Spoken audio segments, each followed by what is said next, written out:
Westwood in 1996. Jean-Paul Gaultier in 1998. And Dior in 2005 and 2008.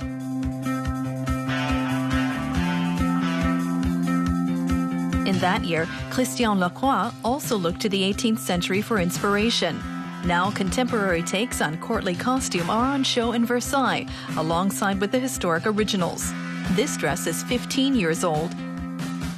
This one over 200. Despite the intervening centuries, these outfits from the last 90 years aren't as different from 18th century fashion as one might think. They are both talking about social status and wealthiness.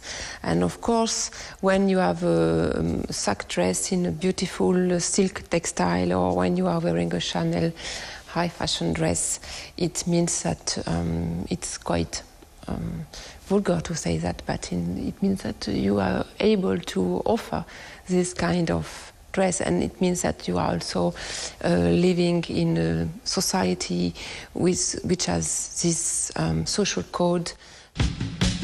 The exhibition is showing in Versailles, a 30-minute drive south of Paris. The palace that long served as the center of political power in France is still one of the country's biggest tourist draws.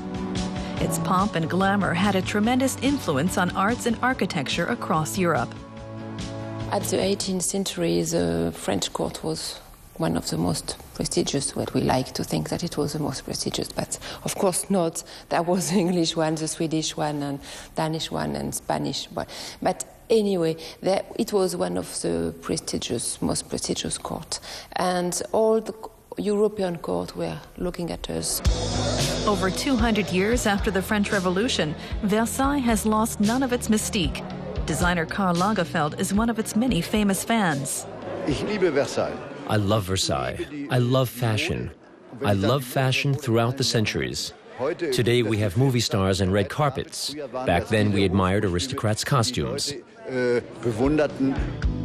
Lagerfeld's admiration of 18th century fashion has often been reflected in the collections he designs for Chanel.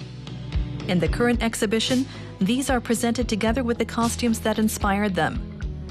The originals are stored in darkened rooms with strictly regulated temperatures.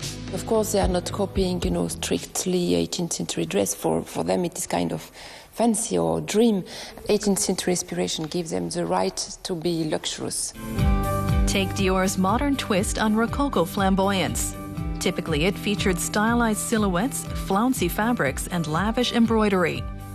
Now as then, it's all about creating a fantasy.